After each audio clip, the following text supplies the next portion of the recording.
तो अगर आपके पास भी एक पुराना लैपटॉप है और वो स्लो हो चुका है तो आप भी उसमें SSD इंस्टॉल करके फास्ट कर सकते हो।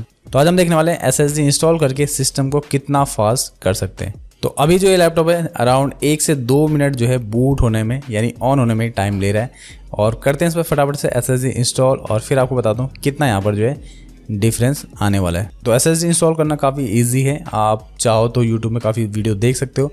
यहाँ पर मैं फटाफट से इसको लगा देता हूँ, उसके बाद इसको करता हूँ फटाफट से ऑन, और यहाँ पर देखते हैं आपकी कितना ये जो है टाइम ले रहा है। तो SSD लगाने से 17 सेकंड में लैपटॉप ऑन हो जा रहा है। तो अगर आपका लैपटॉप या डेस्कटॉप स्लो है तो आप भी SSD लगा के उसे फास्ट कर सकते हो, और ऐसी वीडियो के लिए चैनल को सब्सक्राइब कर सकते हो।